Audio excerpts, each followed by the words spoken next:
Pronto, tá gravando já, certinho. Então vamos começar, né? Hoje a gente vai fazer uma aula um pouco diferente das que nós já fizemos até então, né? Vamos fazer um pouco mais de cálculo envolvendo o conteúdo que a gente já viu e eu também vou mostrar a vocês o direcionamento na lista que tem no livro, que é o que nós vamos usar como referência para os nossos estudos, beleza?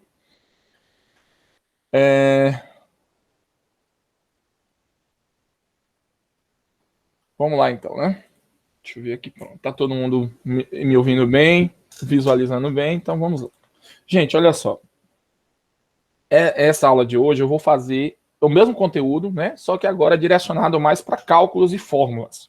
Tudo bem? Então eu vou precisar que vocês prestem bastante atenção, porque vai ser mais interpretação, direcionamento para fórmulas e tudo isso, beleza? Então vamos lá, né? Nós já vimos coordenadas, certo? Coordenadas, no caso, as posições de pontos, direções cristalográficas e os planos cristalográficos, ok? Só que eu fui mais direto ao ponto, eu falei o que era, como ocorria e tudo. Agora nós vamos usar mais símbolos específicos e fórmulas específicas para cada um. Tudo bem? Vamos começar aqui primeiramente com um ponto dentro de uma célula unitária. Gente, olha só, o que é um ponto dentro de uma célula unitária?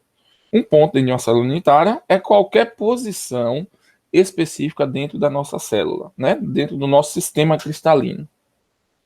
Esse sistema cristalino tem como referência as nossas três dimensões, né? Que no caso nós temos o x, y e z. Só que dentro da perspectiva do nosso sistema cristalino, eu não utilizo muito a questão do x, y, z. Utilizamos os nossos parâmetros de rede como referência de medida. Entendeu? Então, essas referências de medidas são os nossos parâmetros de rede. Quais são eles? A, B e C. Tudo bem? Que são três dimensões. No caso do sistema cristalino do hexagonal, que tem uma pequena diferenciação que eu ainda não falei para vocês, que eu vou falar hoje, que não é três parâmetros, três direções que a gente utiliza. Nós utilizamos 4 sistemas de direção, que é como se fosse uma quarta dimensão. Não é bem o ponto, mas para entender e conseguir gerar um posicionamento de um determinado ponto, a gente utiliza essas 4 dimensões para facilitar o processo e ela é convertida em 3 novamente. Bom, primeiramente, então, o que é que nós temos em relação ao ponto, né? Eu tenho como referência o meu ponto na posição X, meu ponto na posição Y e meu ponto na posição Z. Ou seja, os 3 eixos, X, Y e Z. Só que tem um detalhe. Quando a gente fala de ponto, nós vamos ter a simbologia dos parâmetros da posição dele em relação aos índices de Miller, né? Quer dizer o quê? Nós vamos representar como Q, R e S aqui, ó. Posição do ponto, QR e S, onde Q é o X, R é o S, certo? R é o Y e S é o Z. Tudo bem? Então nós temos nada mais que R e S. Tranquilo aí, numa boa. Tranquilo. Só que tem um detalhe. Quando a gente fala de um sistema cristalino, nós temos o nosso parâmetro de rede, que é a nossa referência de medida. Ou seja, a referência de medida do meu sistema é A, B e, no caso aqui, a altura que é C. Tudo bem? Que é justamente a altura. Então, nós vamos usar isso daqui como referência, porque o ponto ele pode estar nessa extremidade, como pode estar essa extremidade. Mas ele pode estar aqui, ó, no meio. Ele está no meio de quem? Está no meio de A. Ele pode estar aqui também, está no meio de quem? De B. Como pode estar aqui também no meio de C. Então, a minha referência de medida é A, B e C, que é o meu parâmetro de rede. No caso, o que acontece? Qual é a posição Q em relação ao meu parâmetro A? Aí o que acontece? Na verdade, ele é uma fração de A. Essa fração pode ser um inteiro ou não, mas é uma fração de A. Pode ser o A inteiro? Pode, mas também pode ser, não pode ser. Então essa é a questão. Então sempre nós vamos pegar a posição exata de um determinado ponto em relação a um determinado eixo que é a sua fração de um parâmetro específico. No caso, quem é Q? Q é a fração de A. Então, quando eu multiplico Q vezes A, eu vou ter a posição exata desse ponto Q, de onde ele caminhou no eixo X. E R vezes B, a mesma ideia. S vezes C, mesma coisa. Porque, ó, X, Y e Z. Então, o parâmetro de rede é o meu referencial, que é aquilo que eu consigo calcular tranquilamente dentro dos meus instrumentos de análise. Então, se o seu valor de A, B e C, é só multiplicar pela posição, ou seja, quanto de A ele caminhou, qual a fração de A que ele caminhou. Tudo bem aí, gente? Ficou claro? Porque eu já vou logo para o exemplo aqui, eu não vou mais falar sobre isso. Deu um okzinho aí. Tudo certo aí? Compreendeu? Então, quem é Q, R e S são frações dos seus respectivos parâmetros de rede. Tranquilo? Então, vou passar já, viu? Vamos entender isso aqui dentro de um exemplo. Localização de um ponto com coordenadas específicas. Olha só. Para a célula unitária mostrada na figura A, abaixo, localize o ponto com índices 1/4, 1, 1,5. Olha só. Já tenho aqui os meus parâmetros de rede. A, B e aqui C. Tudo bem, gente? Que célula seria essa daqui, só para a gente lembrar? Possui todos os lados diferentes, certo? Ortorrômbico. Aqui, assim, está meio inclinado, mas é por causa da disposição, não diz qual é o ângulo, se os ângulos são de 90 graus, se for de 90, vai ser ortorrômbico, né? Nós já vimos essa informação. Mas, no nosso caso aqui, não interessa agora que tipo de célula é. Precisamos compreender, então, qual é a posição exata desse ponto. Vamos lá. Então, se a gente olhar aqui, o Q, R e S, o que é que nós temos? Q é igual a 1/4, R é igual a 1 e S é igual a meio. Então, se a gente for multiplicar pelo que nós temos aqui de parâmetro, quem é Q? Q multiplica por A, QA. Então, O multiplica por B e aqui vai ser C. Então, se a gente pegar aqui o valor, né, já está dado, então vamos multiplicar 1/4 vezes, eu já sei quem é A. A é 0,48. Eu já sei quem é B. B é 0,46. E quem é C? 0,40. Então, se a gente for seguir esse padrão aqui, vamos lá. Ele vai caminhar em A. 0, deixa eu pegar a calculadora aqui. Vou fazer a calculadora. Vou usar minha calculadora aqui, viu, gente? Então, vocês usam aí, porque eu não vou ficar montando na tela, não. Vixe, na verdade, ela sumiu. Cadê?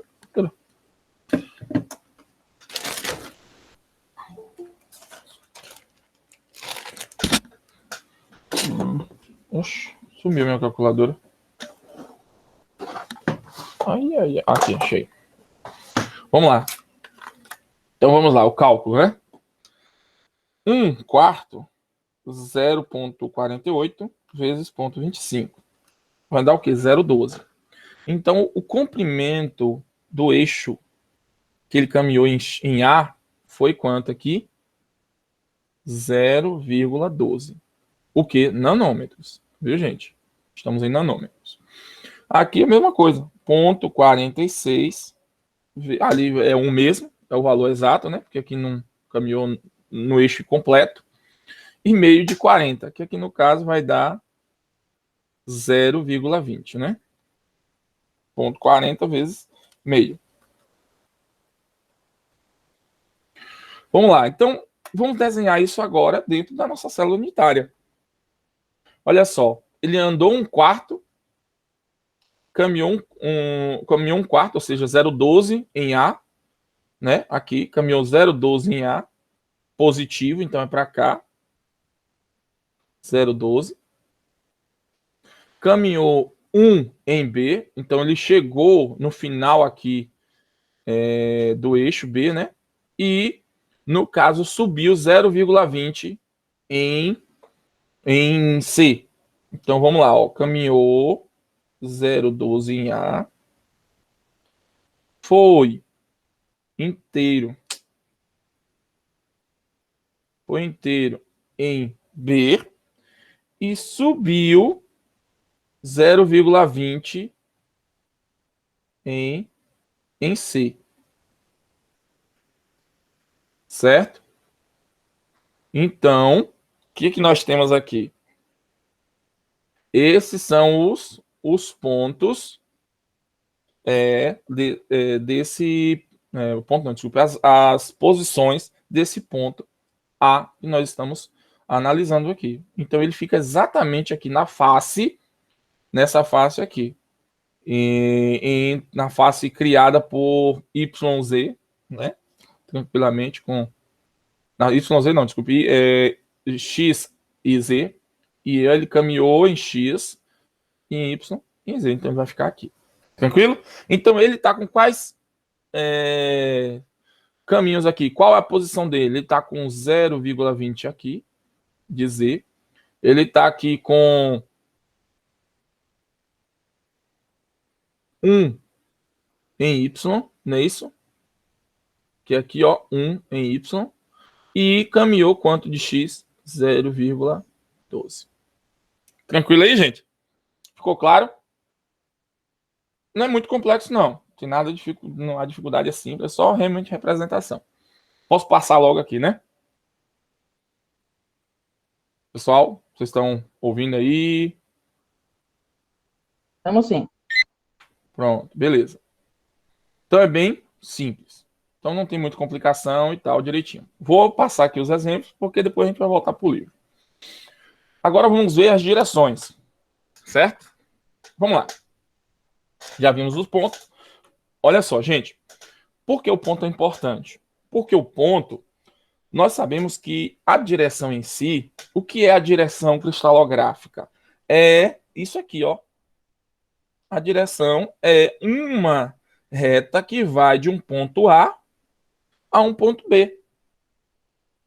Ou podemos, no caso, usar como vetor, né? Um vetor que vai de A a B. Então, esse vetor que vai de A a B e o seu módulo tem a ver com essas distâncias. Certo? Imagine, Iago, imagine. Celular é horrível mesmo. E aí, então, essa distância aqui nada mais é do que o meu vetor, minha direção, que eu estou analisando o crescimento dos cristais, ou com a densidade atômica, seja lá qual for. Tudo bem? Então, como é dois pontos, então nós temos a referência do ponto A, que é a sua posição, e a posição do ponto B. Então, eu vou ter um QRS de A e um QRS de B, ou seja, XYZ de A, XYZ de B. Tudo bem aí? Então, o que é que nós temos aqui? Então, eu tenho um ponto 1 e um ponto 2, de onde ele sai e onde ele termina, sendo que o ponto 1 sempre é o inicial. X1, Y1, Z1, ou QRS, Q1, R1, S1, tanto faz. Mas a ideia é essa, X, Y, Z.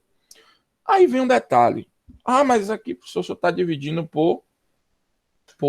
pelos parâmetros de rede. É porque aqui, o que acontece? Nós estamos analisando o inverso desse parâmetro, ou seja, você multiplica pelo inverso desse parâmetro, que é a questão fracional, para verificar quanto ele vale cada um desses pontos, certo? E aí você tem aqui a referência final.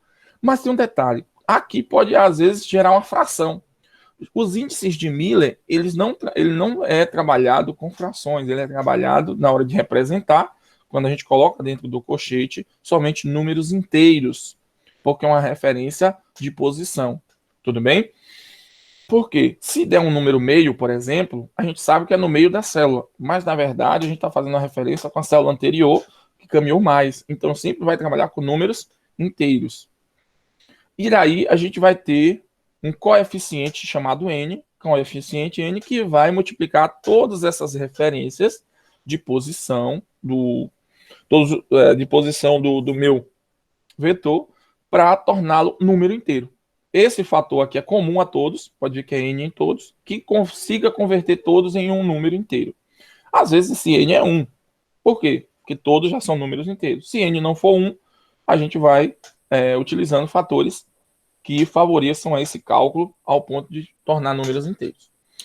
E aí vem um detalhe. Então, a referência que nós temos é essa, ó. Tudo bem aí? Então, eu tenho ponto x, o x2 menos x1, que no caso é o ponto final do meu vetor, menos o ponto inicial do meu vetor. Essa posição em relação ao meu parâmetro de rede A, porque é o parâmetro do eixo x, certo? Quanto dele nós estamos andando. y2 menos y1 sobre b, que é o parâmetro b em relação ao meu vetor, certo? Então, por isso aqui A, B e C. Se fosse cúbico, por exemplo, seria A, mas não no nosso caso aqui. A gente trabalha com todos como se fossem todos diferentes. Então, nós temos essa referência, beleza?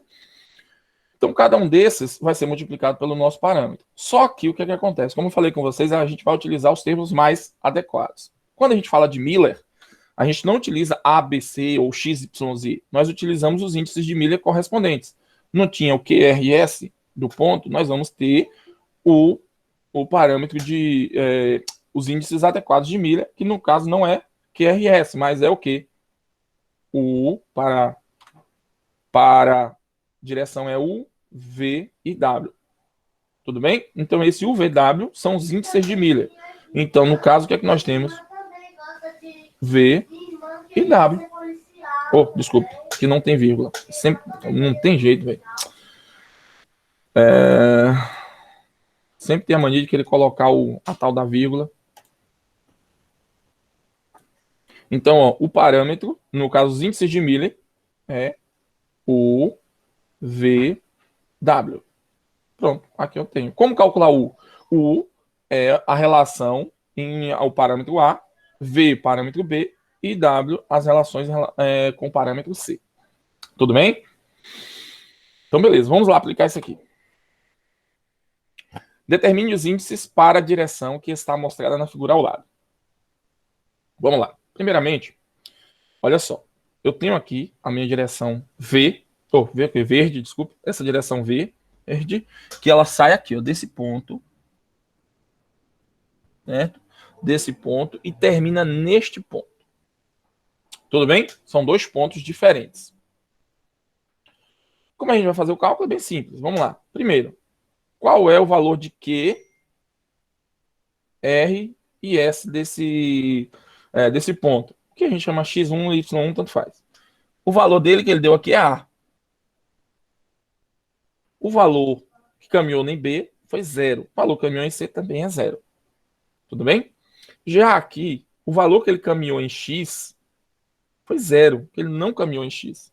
Em Y, ele caminhou B inteiro. E em Z, caminhou C sobre 2. Tudo bem aí? Gente, agora, olha só. Aqui eu já começo a entender qual é o fator comum N para o meu cálculo. Qual é o mais provável? Vai ser 2. N vai ser igual a 2. Por quê? Porque C sobre 2, multiplicando por 2, vai virar um número inteiro. Todo mundo compreendeu aí? Ficou claro? Esse N agora? Vamos substituir agora na fórmula, né? Vamos voltar. Então, o que é que a gente tem? U, V e W. U é N vezes, certo? X2 menos X1 sobre A, certo? N vezes y1, 2 menos y1, tudo isso sobre B, e N vezes Z2 menos Z1 sobre C. Já sei o valor, tá vendo aqui, ó? Já sei a fórmula, só vou agora jogar lá no cálculo. Dá para eu fazer aqui, não vou precisar botar no nosso quadro. Então, V é igual. O N, como eu falei com vocês, é 2, porque é o que vai multiplicar e eliminar esse número fracionário. Então, vai ser 2 vezes. Se precisar de outro valor, aqui é o mais provável, viu, gente? X2 e X1. Quem é X2? X2 é 0. X1 é A. Então, 0 menos A sobre A. Então, aqui é quanto? 2 vezes esse valor. Aqui é U, né? Botei V, mas é U. Então, 2 Aqui vai dar menos A, dividido por A, vai dar menos 1. 2 vezes menos 1 dá menos 2. O V, 2 vezes Y2 é B, Y1 é 0. Então, B menos 0 dividido por B igual. Então, B sobre B vai dar 1, vezes 2 vai dar 2. E o W é 2 vezes 2 vezes C. C é, ó, C já é C sobre 2 menos o C inicial é 0. Tudo isso sobre C. Se a gente inverte aqui agora, como é que vai dar? Corta o C, não é isso? Vai dar meio, né? 2 vezes meio vai dar 1. Tudo bem aí? Ficou claro?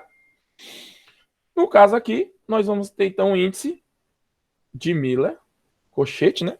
Os índices de Miller, menos 2, que não fica negativo, é um tracinho em cima. Já viu isso? 2, 1, tá. Viram aí? Não é complexo, não é nada difícil, é só mesmo interpretação. Posso pular? Alguém ficou em dúvida aí? Vou pular, hein? Vocês precisam interagir e dizer que, professor, tô entendendo, não tô entendendo. Se tá tudo certo, eu vou caminhar. Exemplo 2. Dentro da célula unitária a seguir, desenhe uma direção 110 com as suas partes traseiras na origem do sistema de coordenadas. Então, gente, olha só. Vamos lá. O que é que ele me disse aqui? Primeiro, eu já sei quem é U, V e W. Quem é U, quem é V e quem é W? Ele já me deu. U é 1, V é menos 1 e W é 0. Tranquilo? Beleza. Ele me deu outra informação com sua parte traseira. Então, ele tem x1, y1 e z1. Parte traseira é o início do meu vetor. Então, ele está dizendo que é a minha origem no ponto zero. Então, x1 é 0, y1 é 0 e z1 é 0. O que eu preciso saber agora é quem é x2, y2 e z2. Tem como eu calcular? Tem. Vamos lá. Vamos lá, ó. U é igual a N vezes x2 menos x1 sobre A. Não é isso? Vamos lá. V é igual a N vezes y2 menos y1 sobre A. Ou B, desculpa, aqui botei A, mas é B. É porque o cubo é A e a gente já adota que é tudo A. W é igual a N vezes Z2 menos Z1. Tudo isso sobre C. Pronto, agora vamos substituir. Vamos adotar aqui, pelo cálculo, como aqui tudo é inteiro, vamos adotar que N é 1.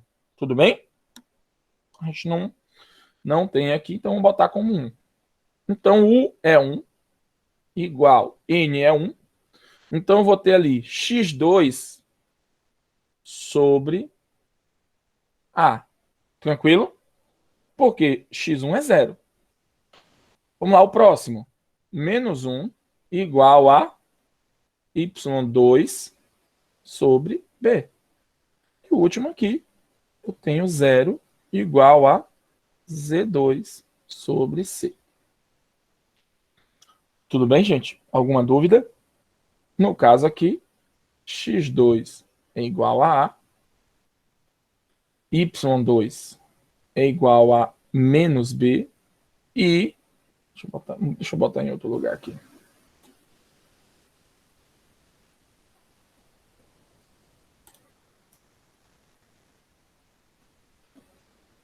Y2 é igual a menos B.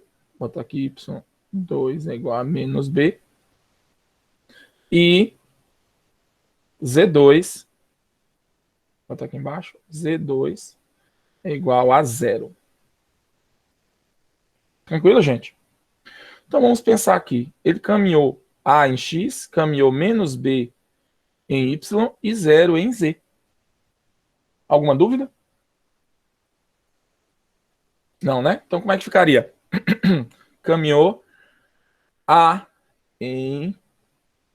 Ó, caminhou A em X. Tá aqui. Caminhou menos B em Y. Então menos B, ó. Menos B aqui. E 0 em Y, em Z. Então, ó, o meu vetor sai daqui e vem para cá.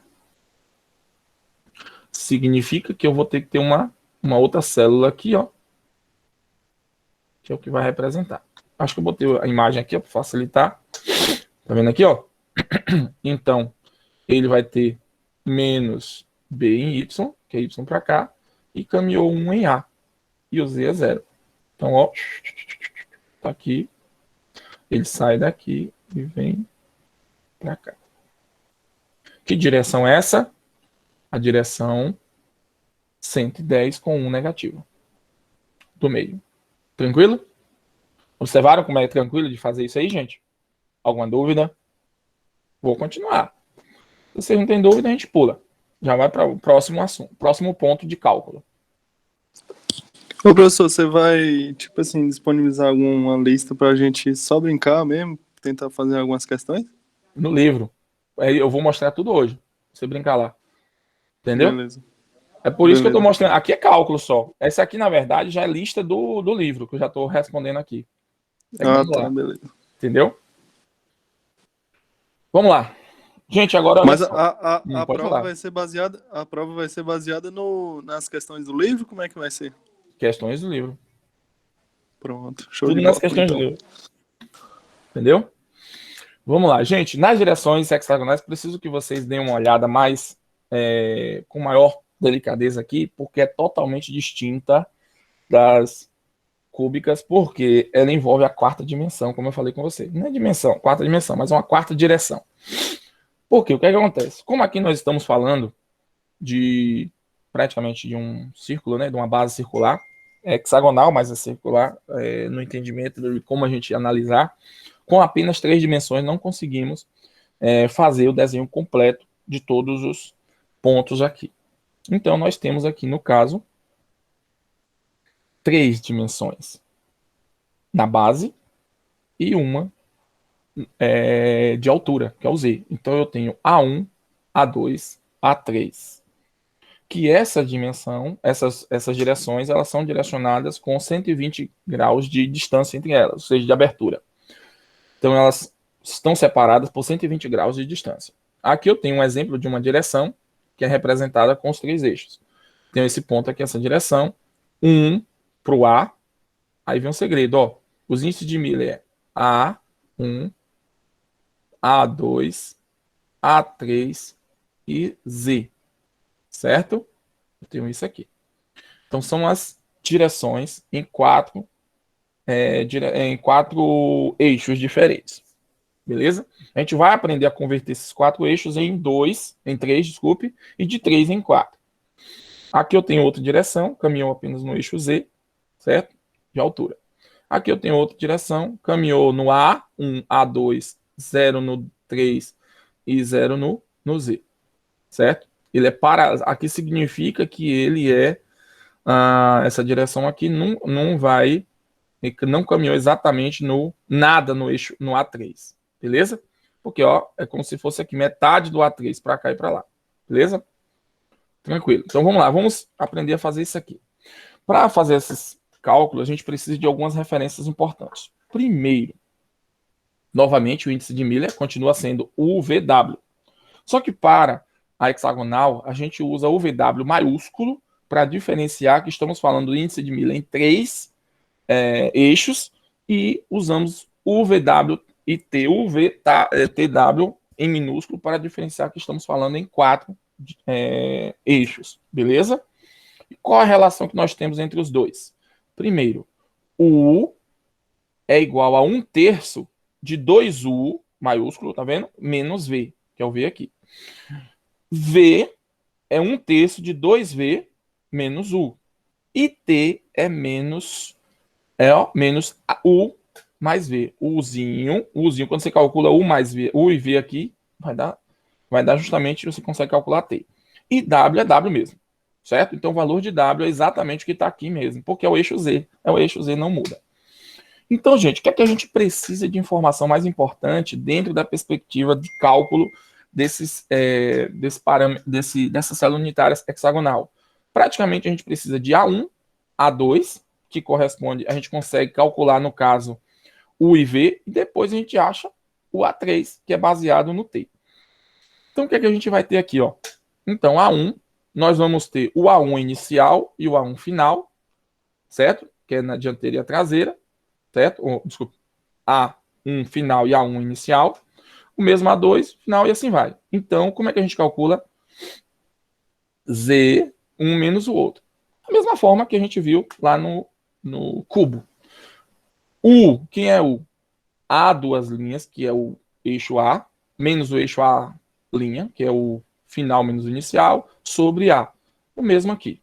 Tudo bem? E para o W, é o Z. Tranquilo. Ah, mas, professor, aí faltou ali o A3. Sim, mas o A3 a gente calcula baseado nisso aqui, ó. Se eu sei o U e o V, eu calculo o A3, que é o T. Beleza? Então vamos aplicar isso aqui. Vamos analisar aqui, ó. Para a direção mostrada na figura ao lado, faça o seguinte. Determine os índices de direção em referência ao sistema de coordenadas com 3 eixos. Beleza. Isso aqui está no livro só para a gente compreender mesmo. Vamos lá. Tá aqui. Ó, eu tenho aqui o valor de A1, A2 e Z final. E tenho o valor de A1, A2 inicial. Quanto é aqui? Está na origem. Então é 0 para A1, 0 para A2 e 0 para Z. Certo? Então já sei aqui, ó. Vamos lá. A linha é 0. A1 linha, A2 linha também é 0. E Z linha também é 0. Então a gente agora vai calcular U, V e W. Quem é U? Vamos lá. Primeiramente, o índice N. Lembra lá do coeficiente N? É baseado nas frações para eliminar e tornar números inteiros. Neste caso, aqui, ó. Pela referência, eu tenho que C está sobre 2. Neste caso, eu vou adotar que N é 2. Para quê? Para eliminar a minha fração. Então, vamos lá. Deixa eu só pegar aqui a borracha. Porque, gente, eu fui procurar ponteira, não achei em lugar nenhum. Viu? Vocês disseram que lá em Manuel tinha, mas não tem, não. Ninguém tem. Procurei naquele Paraguai todo e não achei a ponteira da caneta aqui. Vou ter que comprar na internet mesmo. O problema é que está demorando muito tempo para chegar. Mas é o seu jeito. Vamos lá. N, que é 2, vezes, no caso aqui, né? A1. A1 é 0 menos 0. Então, 0 menos 0 dividido por A. Então, não me interessa. Quem é V? V é 2. O A2 é quem? Menos A menos 0. Tudo isso sobre A. Certo? Aqui é 0, gente. Botei um Azinho, mas é 0. Aqui, 2 vezes, no caso, vou ter C sobre 2 menos C, ou menos 0, que é o inicial, sobre C. Ok? Então, pelo cálculo, o que é que nós vamos ter aqui? Aqui continua U sendo 0. V menos A dividido por A vai dar menos 1. Menos 1 vezes 2, menos 2. Quem é W? W é... Você inverte, corta, né? Vai dar meio. Meio vezes 2 vai dar 1. Então, W é 1. Pronto, já sei. O sistema em 3 eixos representados é 0, 2 negativo e 1. Pronto, acabou. Essa é a representação no sistema em 3 eixos. E convertendo isso tudo em 4 eixos, como é que faz? Eu lhe dei o valor de A1 e A2 e Z, mas não dei o A3. Como é que a gente faz agora? A gente pega essas informações aqui agora, certo? E vai converter em 4 eixos. Vamos lá. Como é que a gente faz isso? Formulazinha. Agora aqui já não vai caber. Vou limpar tudo, né? A gente já sabe qual é o valor. 0 menos 2. Vou limpar tudo. Aqui é a resposta do de cima. Do de cima é... Vamos lá. 0, 2 menos 1. Não é isso? Que é 1. Ok. Agora vamos lá. Quem é... Aí você vai ter que calcular Uzinho, Vzinho, Tzinho e W pequeno. W pequeno é igual a Z mesmo. Qual o valor de Z é 1, então aqui eu já jogo logo. Quem é T? T, primeiro eu tenho que calcular U e V. Aí vem, quem é U e quem é V? Vamos lá. Ó, só para voltar aqui na fórmula, 1/3 de 2U menos V. 1/3 vezes... Oh, 1/3, eu botei um meio.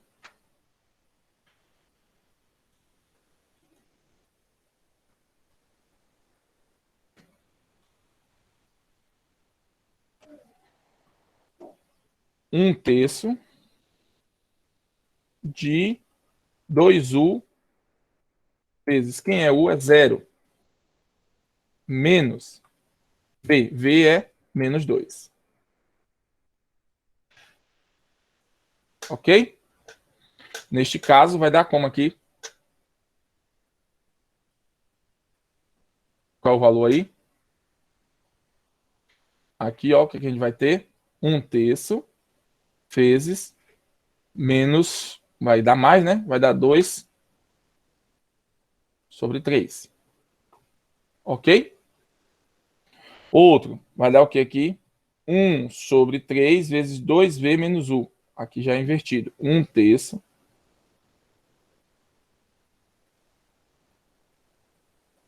vezes 2V menos U. V é menos 2. Então, 2 vezes menos 2 menos 0.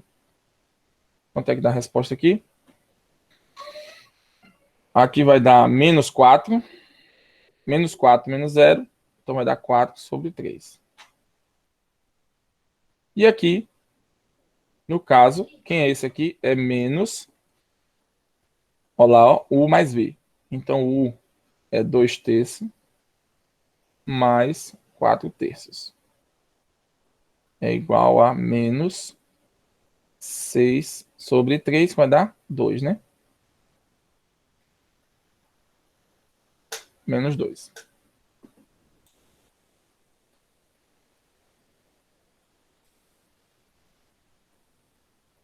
Alguma dúvida aí, gente? Pronto, a gente já tem aqui o valor de U, que é igual a 2 sobre 3. Tem o valor de V, que é 4 sobre 3. Tem o valor de T, que é menos 2. E tem o valor de W, que é 1. Já tenho tudo aqui. Ah, mas aqui não está em índices de Miller. O que a gente faz? Aí vem o fator lá, o N. N, nesse caso, por todo mundo, qual é? 3. Multiplica todo mundo por 3, que aqui vai dar 2. Não é isso? Aqui vai dar 2, aqui vai dar 4, aqui vai dar menos 6 e aqui vai dar 2. Ou menos 4, desculpe. Aqui dá menos 4. Ah, é 3, né? É, tá certo. É 3. Vai multiplicar por 3. Pronto. Ah, então agora eu tenho os meus índices em 3 eixos. Se for números inteiros. Se for números fracionados, significa o quê? Que aqui, ó, eu caminhei 2/3 de U, que U é A1. Caminhei 2/3 de A1, tá vendo, ó? 2/3 de A1, ele veio um pouquinho aqui, 2/3 de A1. Ele veio 4/3 de A2, né? No caso aqui, ó, o A1, ele Caminhou, na verdade, aqui, ó. O A1, o eixo, ele caminhou aqui 2/3 de A1. Caminhou 4/3 de A2, só que positivo, né? Para cá. E caminhou -2 de T. -2 de T. T é o A3, então caminhou para cá, ó. E caminhou, no caso, 1 de C. De Z aqui. Aí aqui você vai ter uma representação final semelhante a essa daqui. Ok? Por quê? O que vai acontecer? Aqui, na verdade, a gente vai representar uma célula inteira, porque aqui é só metade da direção. Quando a gente representa, a gente está representando que as células, tentando de representar as direções em células unitárias com números inteiros. Sempre assim, porque é os índices de Miller. Porque a gente sempre usa como referência a origem final e sempre as extremidades da minha célula unitária. Para facilitar nosso entendimento, principalmente nos cálculos. Ok? Então, gente, assim que a gente calcula essa referência. Beleza? Vamos lá, então já sei como fazer isso aí. Agora é só partir para o próximo. Alguma dúvida? Só aplicação de fórmula, viu? Até agora. Então, vamos lá. Então, o próximo agora vamos começar agora a falar de planos. Planos cristalográficos, né? Os cálculos envolvendo plano cristalográfico. Gente, olha só. O plano cristalográfico, nós temos como referência os meus parâmetros de rede, certo? E os pontos de interceptação nesses eixos, nos meus parâmetros, que eu chamo de A, B e C, as interceptações, e A, B e C, os meus parâmetros de rede em si. Novamente, o que aparece aqui, gente? N, porque N converter em números inteiros. Então, vou multiplicar por um fator comum que converte todo mundo em números inteiros. E aí vem o detalhe, como eu falei com vocês. Os índices de Miller para os planos não são nem QRS, ó, eu tenho QRS,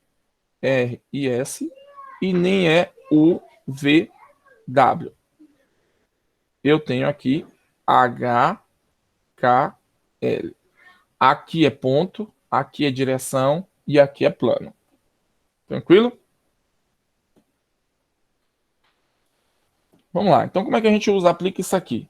Vamos pensar o seguinte, ó. Então, para calcular H, eu calculo dessa forma. Pego o valor do parâmetro e divido pelo ponto de interceptação.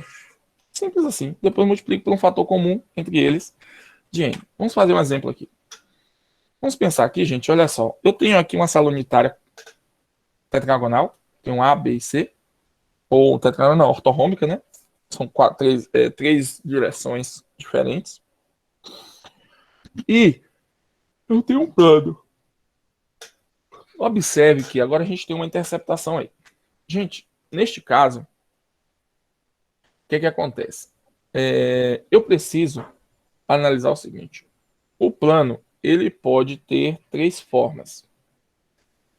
Ele pode ser paralelo, né, a um eixo, certo? Neste caso aqui ele já é paralelo. E a gente tem o plano que não é paralelo aos eixos, ele intercepta os três. Ou pode ser o outro plano que intercepta apenas um dos eixos. O que acontece? Neste caso aqui, eu não estou conseguindo visualizar direito por causa da minha origem. Certo? A minha origem é aqui, ó. Então, o que eu vou fazer? Eu vou tentar criar uma nova origem para ajustar a minha situação. Ó. Deixa eu ver se o desenho ficou mal feito. Como é que eu vou fazer isso? Vamos lá. Isso sempre é realizado, gente, como eu falei com vocês, para poder ajustar o plano. Agora a gente vai botar isso aqui em prática para vocês entenderem.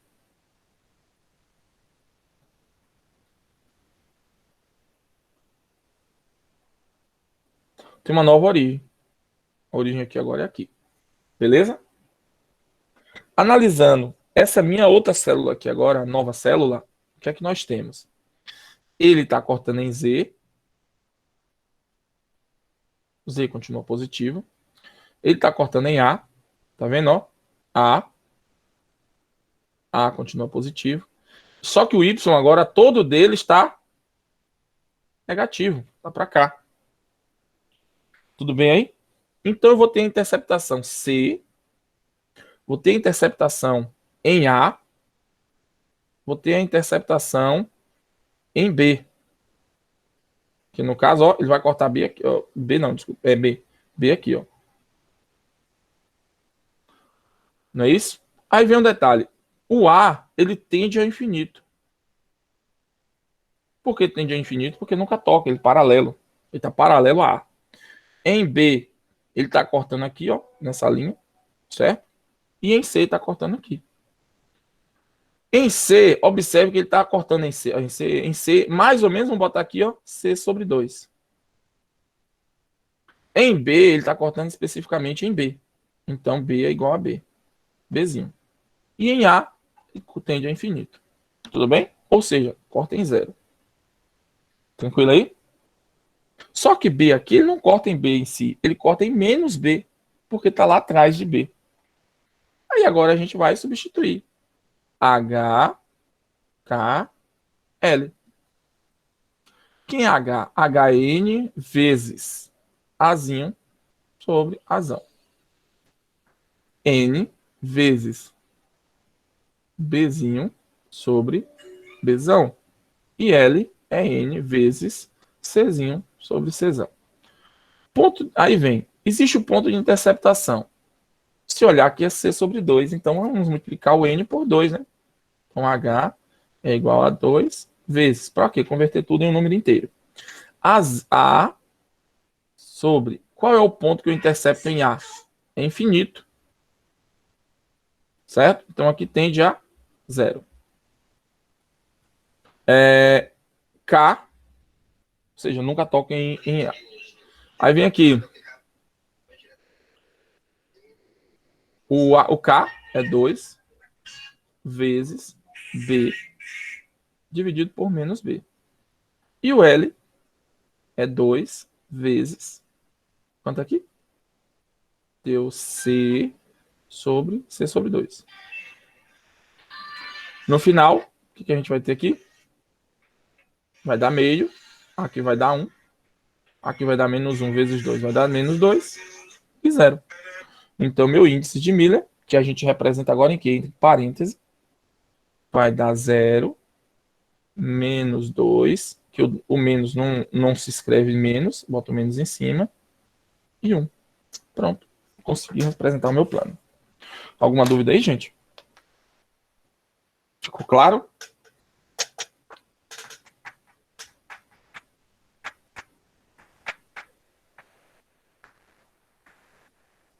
Foi. Posso continuar? Tranquilo aí? Sim, professor. Beleza, então vou continuar. Próximo.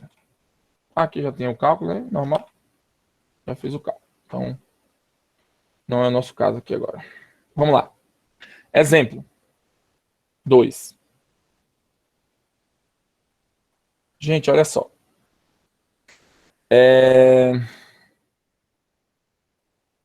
No caso nosso aqui agora é o quê? Deixa eu ver. Construa o plano 101 dentro das seguintes células unitárias. Pronto, beleza. Já dei H1, K0 e L1. Então agora a gente vai voltar à forma, fazer o invertido, né? Então Z é igual a N vezes A sobre Azão. Eu vou ter agora o 2, o K, que é 0, igual a N vezes Bzinho sobre Bzão. E o 1, que é igual a N vezes Czinho sobre Czão. Quem é A, B e C são os pontos de interceptação. Vamos lá, então aqui agora vamos adotar que aqui é 1, né? Para nós termos uma coisa mais Como a gente não tem uma referência, né? Se vai ter um índice 2 ou 3, um denominador 2 ou 3, então a gente vai ter o quê? Neste final das contas aqui, eu vou ter A é igual a Azão, aqui B vai ser igual a 0 e C vai ser igual a Czão. Neste caso, olhe bem, ó, o ponto de interceptação em C vai ser aqui. Ele é paralelo a B, então ele é paralelo a esse, então ele vai, ó, ele é paralelo a B, então ele é ó, contrário, então ele é aqui, então ele vai pegar aqui, ó, e ele fecha e morre em aqui, então ele vai morrer aqui, ó. Certo? Ele é paralelo a B, que é isso aqui, e ele cobre isso aqui tudo, ó. Mas nunca toca em C. Então ele é inclinado aqui, gente, ó. Inclinado. Deixa eu ver se eu botei o desenho aqui. Não, não botei não. Então, ó, se a gente fosse pegar aqui, ele tá cortando aqui, ó, no meio, beleza? Ele tá seguindo aqui, ó. E aqui fazendo esse plano aqui. Então ele é contrário a Y. Aqui não toca em Y. Beleza aí, gente?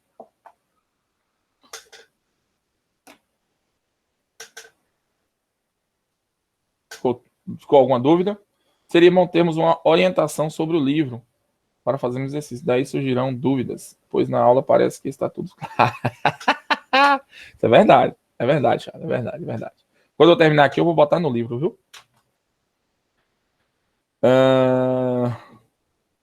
Vamos lá.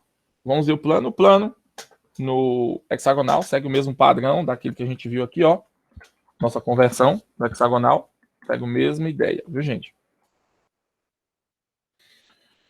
Vamos lá. Então aqui nós temos os planos, plano inclinado, plano da base, plano da face, né? São vários planos que nós temos aí. Vamos entender aqui, ó. Como é que calcula então aqui? Vamos lá. No caso, olha só. Segue o mesmo padrão. Aqui. Só que aqui é Azinho, A1, A2 e C, que no caso é o Z. Beleza? Sobre ponto de interceptação. A, B e C em C em A. Vamos substituir aqui. Certo? E aí fica tudo beleza. Neste caso aqui, vamos lá. Os índices de milibravais. Aí vem um detalhe. No caso, os índices de milibravais, no caso para os planos hexagonal, tem a ver com aqueles 4, como eu falei com vocês, né? E no caso aqui nós vamos ter os índices da base e, consequentemente, os outros índices. A diferença aqui é que no plano, o que, é que a gente vai ter? A gente vai ter um I nesse processo, que é o quarto. Certo? Então a gente vai ter o que, ó? H, K, I, L. Tudo bem? Então, esse aqui é o nosso índice quando eu tenho um quarto ponto de intersecção, que é o I. E o I é calculado aqui, ó, menos H mais K.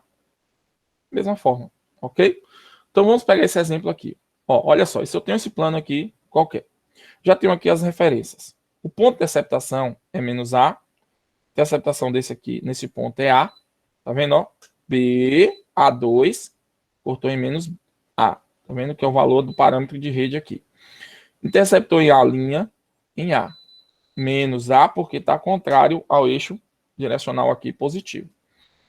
E em Z ele cortou aonde? Cortou aqui em C, certo? Cortou exatamente no valor de C.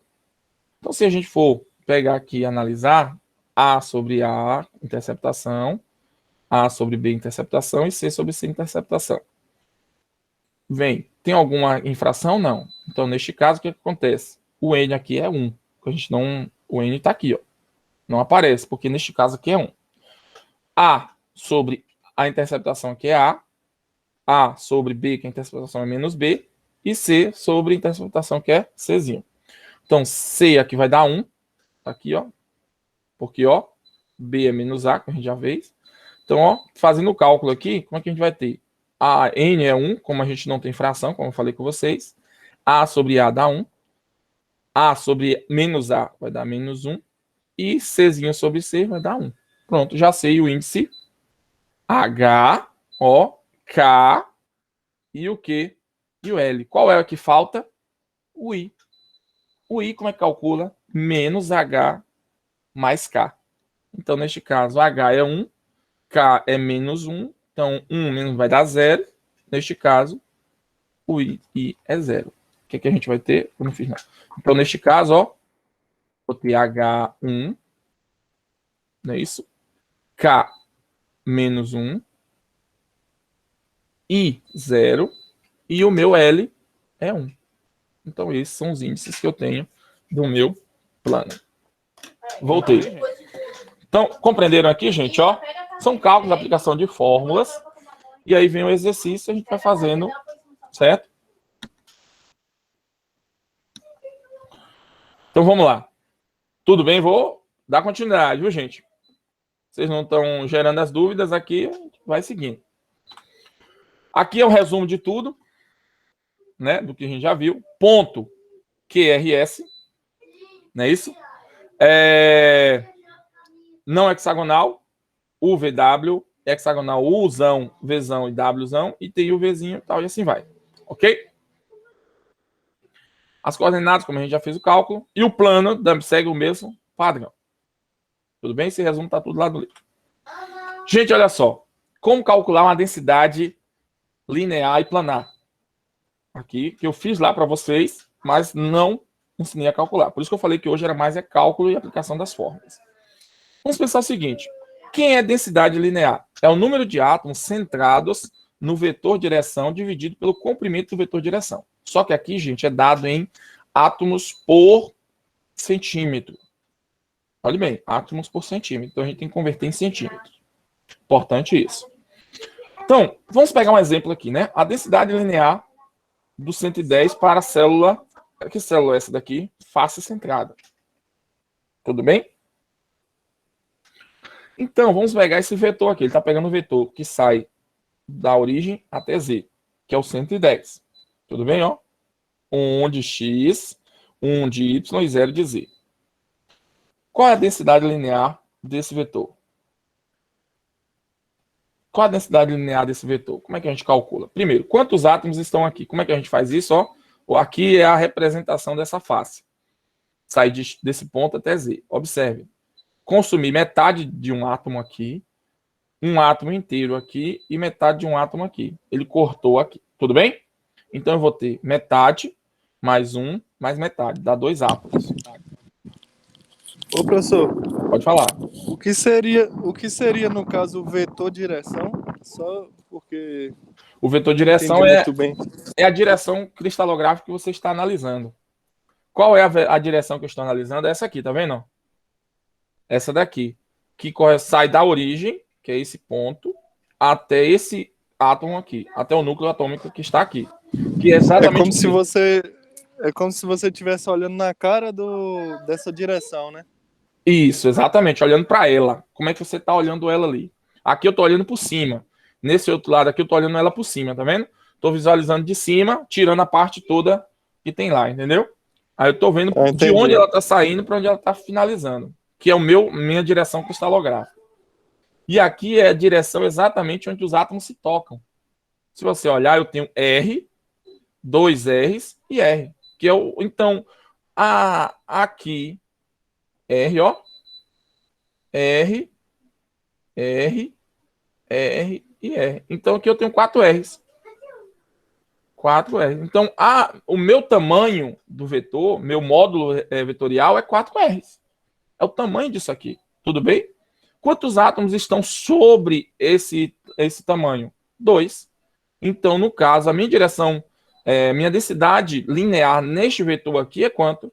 É 1 sobre 2 R. O valor de R é o raio atômico, que a gente vai dar qualquer um. Aí só é a gente converter em centímetros o raio e substituir aqui. Ah, mas isso aqui é para todos? Não, gente. Estou dando um exemplo aqui, pegando um exemplo para vocês entenderem. Vamos supor, deixa eu ver se eu tenho outro aqui. Aqui. Ah, não. Vamos pegar, deixa eu ver aqui, não. Pegar deixa eu pegar uma imagem aqui, deixa eu ver se eu tenho uma imagem aqui de cubo, não tenho. Vamos supor que seja de corpo centrado. Corpo centrado. Aqui não, aqui mesmo, pronto. Vamos lá. Vamos pegar aqui a origem, né? Vamos pegar isso aqui, viu, gente, ó.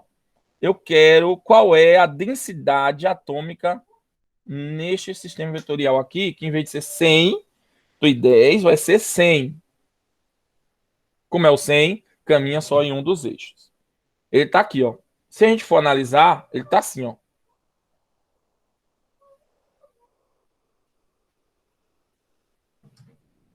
De cima dele. Aí eu vou ter R. Vou ter R. Não é isso? Mas ainda falta essa distância, ó. Qual é essa distância aqui? É A. Toda ela é A, tá vendo? Então, A é o meu total aqui. Então, não posso dizer só R.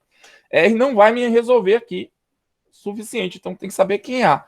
Quem é A dentro da minha célula unitária de face centrada? O CFC. Lembra lá como é que a gente calculou? Ó, A. Tá vendo aqui, ó? A. Aqui eu sei que é 4 R's. Então, se a gente for analisar, ó, que a gente já fez nas últimas aulas, A, e aqui é 4R.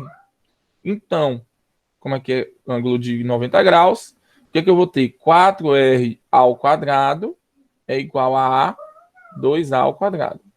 Então, A é igual a 2R raiz de 2, que a gente já viu. Ok? Então, aqui é igual a 2R raiz de 2. Então, a minha densidade linear, né, do 100 é igual. Quantos átomos eu estou cortando aqui? Metade aqui, metade aqui. Então, dá 1. 1 sobre 2R raiz de 2, que é a minha distância total. Então, aqui eu tenho a minha densidade linear para essa situação.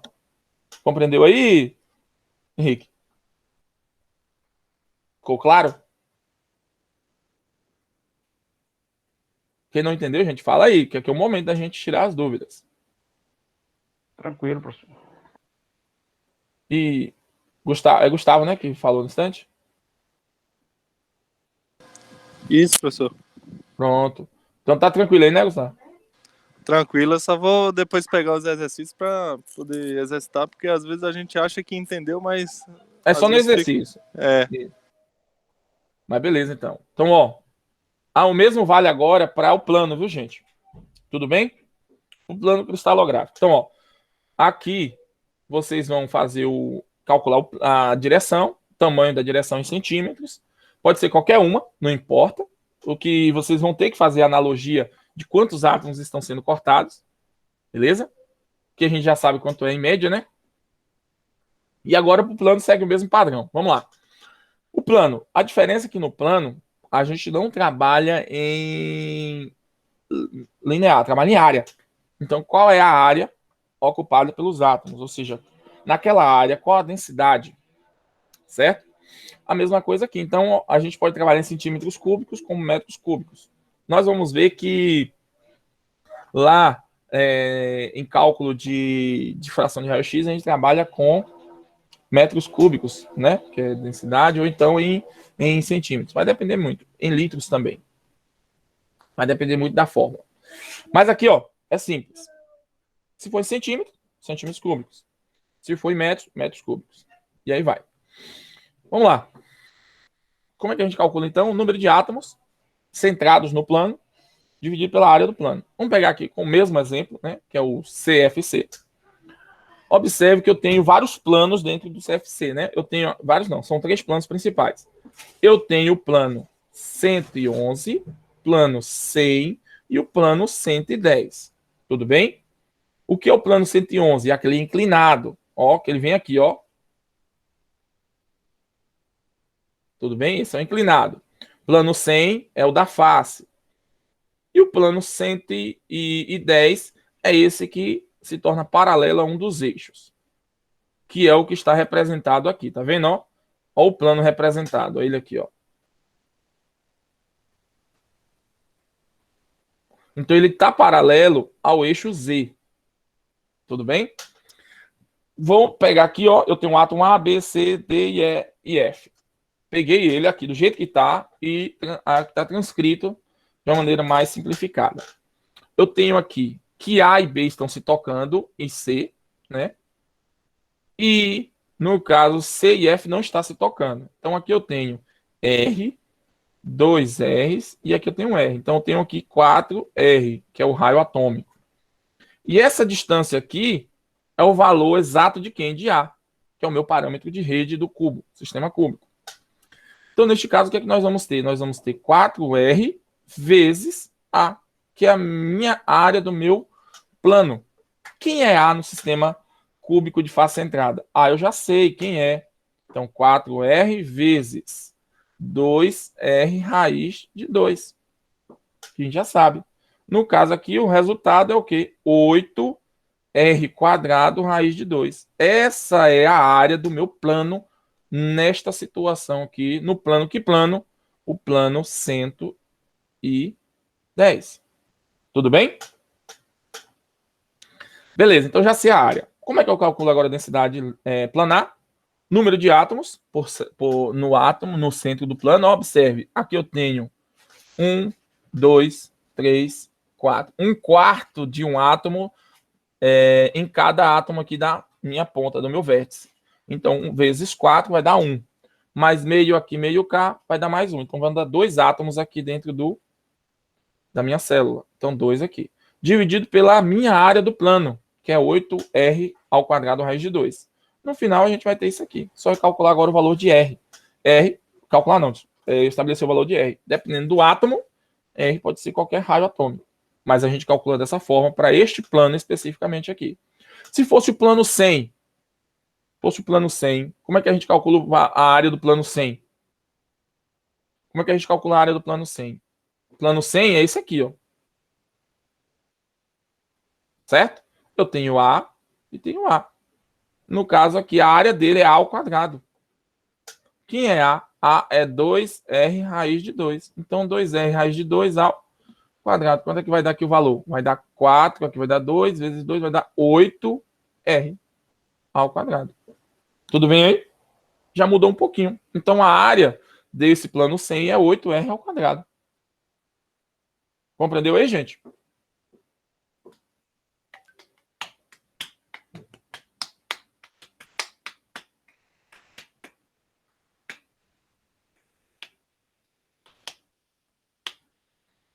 Ficou claro? Então, pronto. Ô, Flávio, Pode falar.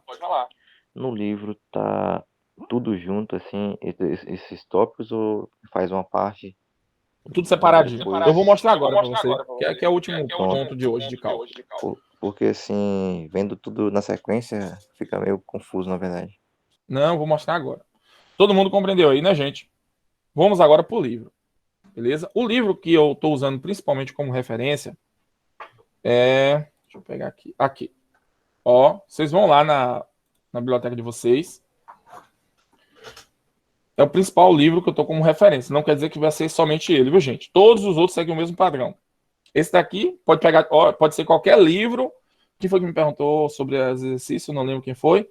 Pode ser qualquer livro que esteja no plano de curso para usar como referência de exercício. Beleza? Com os temas. No caso, vou pegar aqui o livro principal, que é o Callister. Apesar de que os exercícios são muito semelhantes, viu, gente? Não há muita diferença entre um e outro, não. O que muda só é a linguagem do autor. O Callister é esse livro aqui, ó. Se vocês nunca baixaram ele, vocês vão colocar aqui, ó. Ciência. Bota assim, Ciência e Engenharia dos Materiais. Eu botei um I ali a mais. Materiais. Ciência e Engenharia dos Materiais. Aí vai aparecer aqui, ó, um bando. Tá vendo? Aqui eu tenho um aqui, ó, que é desse camarada aqui, que é o nome dele que eu esqueci. Também faz parte do nosso plano de curso. Tem esse aqui, Fundamentos da Ciência e Engenharia dos Materiais também. Faz parte do nosso plano de curso. E tem esse aqui, que é o Callister, que eu estou atualizando. Tem o Callister volume 10 e tem o Callister volume 9. Tanto faz. Tem aqui ainda o volume 8. Se não me engano, é o 8 esse aqui. E aqui tem alguns outros livros que a gente também tem. Então, o que é que acontece? Eu tenho aqui o livro Callister, que é o que eu vou usar agora como referência para vocês estudar. Gente, o Kelly ele é muito didático, velho. Ele é muito tranquilo, não há muita complicação, certo? A gente tem aqui, primeiro, a introdução, né, dos materiais que ele vai introduzir aqui, certo? Aqui é só teoria.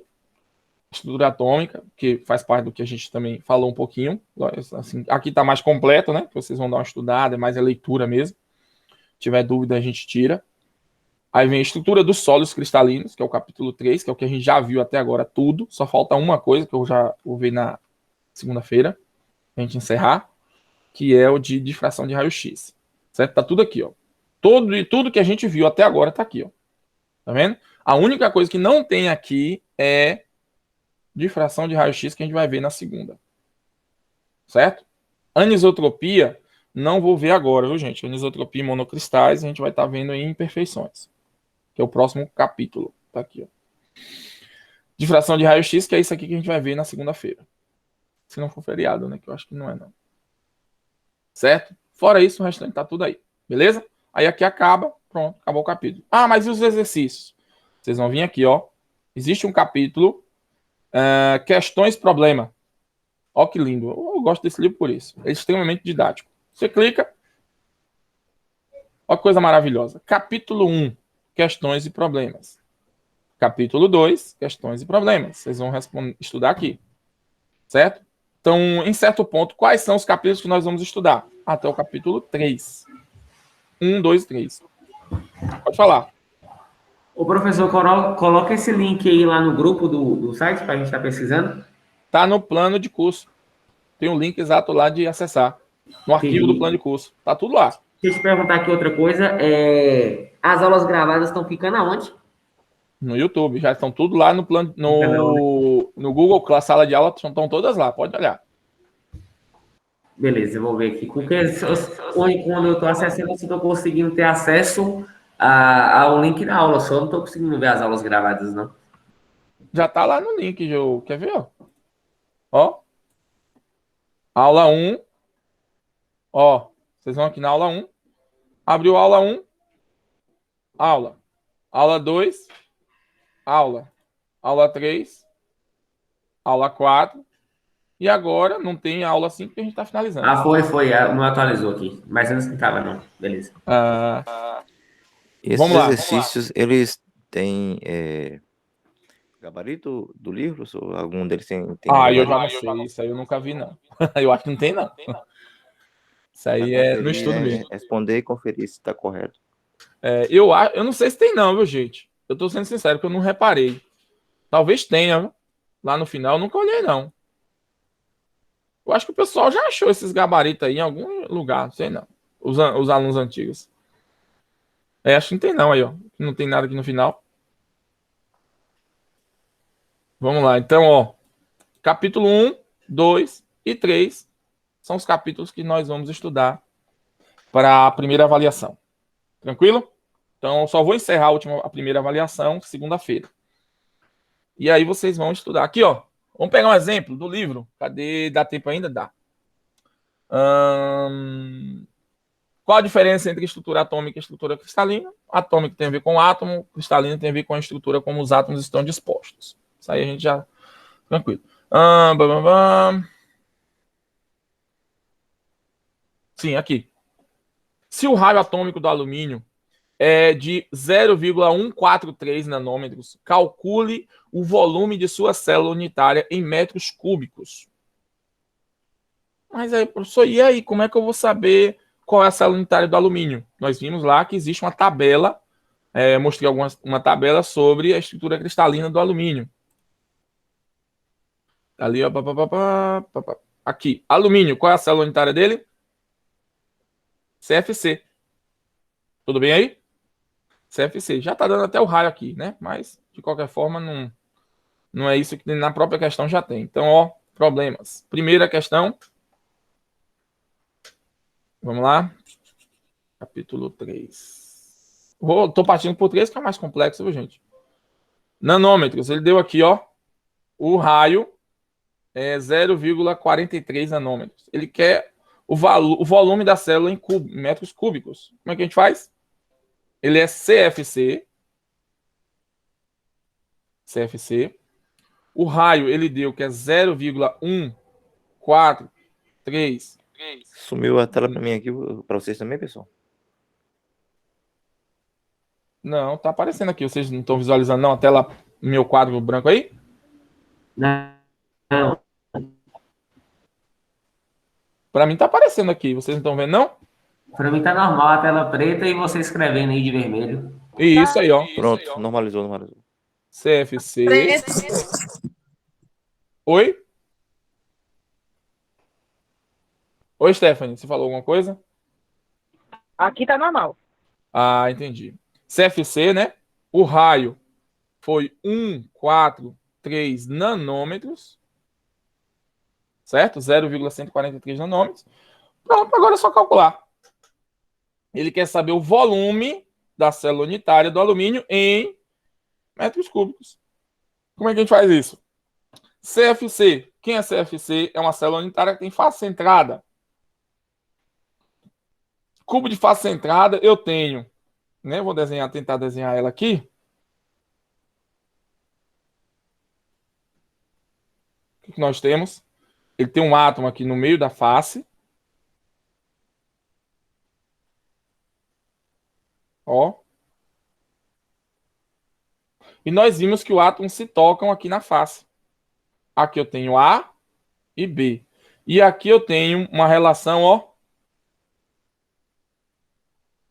Dzinho, que é diagonal do cubo, o diagonal da face do cubo, Azinho e Azinho. Beleza? Só que diagonal da face é 4Rs. Então, se eu for calcular aqui, é fácil, ó. 4R ao quadrado é igual a 2A ao quadrado. Então, A é igual a 2R raiz de 2. Já sei o valor de A. Quem é o volume de qualquer célula unitária cúbica? A ao cubo. A ao cubo, porque aqui é célula unitária cúbica, viu, gente? Se for tetragonal, é outros 500 que faz. Mas o volume da célula unitária é A vezes B vezes C. Os parâmetros de rede A, B e C. No caso da cúbica, todos são iguais. No caso aqui agora, VC é igual 2R raiz de 2 ao cubo. Se a gente for analisar aqui agora, VC é igual a 2 ao cubo, vai dar 8. R ao cubo. Raiz de 2 ao cubo vai dar 2 raiz de 2. Então, VC é igual a 16R ao cubo. Pronto, já sei como calcular o volume da minha célula. Já foi dado na questão que o valor de R é 0,143 nanômetros. Ele quer em metros cúbicos. 0,143 vezes 10 a menos 9 metros. Agora é só substituir. Volume celular é igual a 16 vezes 0,143 vezes 10 a menos 9. Tudo isso ao cubo. Então, VC é igual. Calculadora. Vamos lá. 0,143 expoente a menos 9. Abre parênteses, 0,143 expoente a menos 9. Tudo isso ao cubo. Vezes 16. Aqui vai dar 4,679 vezes 10 a menos 29 metros cúbicos. Pode falar, Vitor. Pode falar, Vitor. No VC aqui, né? Tô vendo, eu vi agora aqui no chat. Vamos lá. Posso, ao invés de eu votar no VC, eu posso fazer tudo de novo, porque eu gosto de fazer tudo de novo, que aí você vai vendo todos os passos para não ficar só no meio.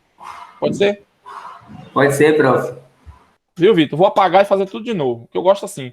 Porque assim, eu acho que se você pegar só no meio, você acaba se perdendo. Vamos lá, olha só, vamos lá. Quais foram as informações dadas na questão? Primeiro, a célula do alumínio é CFC. cubo de face centrada. O raio do alumínio foi dado 0,143 nanômetros, certo? Tranquilo. E a minha pergunta é, qual é o volume celular em metros cúbicos? Tranquilo aí? Beleza. Compreenderam? Esse é o meu questionamento. Aí vem as informações. O que é que eu tenho de informação aí no meu dado, da minha questão? É uma célula CFC. Então, cubo de face centrada. Então, vou fazer um cubo. Só para a gente... É bom vocês estarem sempre desenhando, porque facilita o entendimento. Beleza? Face centrada. Significa que eu vou ter um átomo aqui na face. Tá vendo, ó?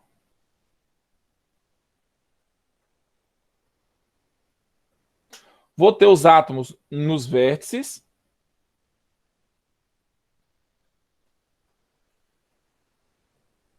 Beleza. Vou mudar de cor aqui. E aqui, ó, na face, aqui é a face, ó, os átomos se tocam. Tudo bem? E aqui eu vou ter parâmetro A e parâmetro A e parâmetro A. Como é que eu calculo o volume de qualquer cubo? Volume celular é igual. O volume de um cubo é A ao cubo. Tudo bem? O que eu preciso saber aqui, quem é o valor de A. Como é que eu calculo A? Se a gente for pegar esse triângulo aqui, tá vendo? Ó? Esse triângulo, vou transpor ele aqui, para o lado de cá. Ó, o triângulo. Certo? Eu tenho A aqui na altura, ó. A. E tenho A aqui embaixo. Certo? Então, e aqui eu tenho uma diagonal da minha face, que eu chamo isso aqui de Dzinho. Dzinho. Quando eu analiso, eu vou ter um desenho mais ou menos assim. Ó. Vou reproduzir aqui para você visualizar.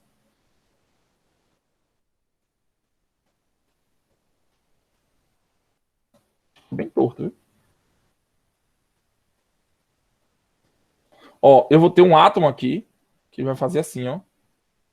Vou ter outro átomo aqui. E vou ter outro átomo aqui, tá vendo? Então, eu vou ter um núcleo, outro núcleo e outro núcleo. Daqui até aqui, eu tenho R. Aqui eu tenho R mais R. E aqui eu tenho R novamente. Se a gente for olhar aqui, eu tenho 4R. Então, eu posso dizer que Dzinho é igual a 4R, que é o raio do meu átomo. Neste caso, triângulo retângulo, como é que calcula? D ao quadrado é igual a ao quadrado mais A ao quadrado.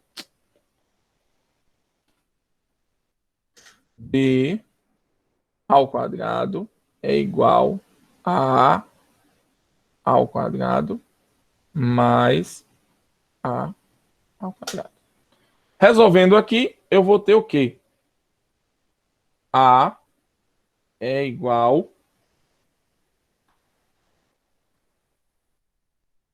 a 2R raiz de 2. Beleza? Resolvendo tudo aqui. Tranquilo, Vitor? Vamos lá. Pode dar um ok aí, porque eu tô... principalmente você que está fazendo a visualização. Então, ó, já sei aqui como calcular o valor de A. Então, eu vou substituir aqui, ó. Quem é VC é isso tudo ao cubo. Então, VC é igual a 2R raiz de 2 ao cubo. Tranquilo? E agora, VC. Quem é VC? É igual a 2 2 ao cubo dá 8. R ao cubo. Raiz de 2 ao cubo vai dar 2 raiz de 2. Não é isso? No caso aqui, substituo VC é igual a... vai dar 16. Agora que eu vi, ó. Esqueci de colocar o raiz de 2 lá no final. Raiz de 2. sumir com raiz de 2. Aí eu vou ter aqui, ó, VC aqui, hein? 16R cubo raiz de 2. Só substituir o valor de R, que eu já sei, tá aqui, ó. É 0,143 vezes 10 a menos 9 metros. Por que eu tenho que substituir para metros? Porque a pergunta pediu em metros cúbicos. Então, VC é igual a 16 vezes 0,143 vezes 10 elevado a 9 menos 9, né? Elevado ao cubo, vezes raiz de 2. Então, VC é igual 16 vezes 0,143 expoente a menos 9 elevado ao cubo vezes raiz de 2. Vai dar 6,616 vezes 10 a menos 29. O que? Metros cúbicos. Pronto. Então, esse é o volume celular da estrutura do alumínio. Vocês compreenderam aí, gente?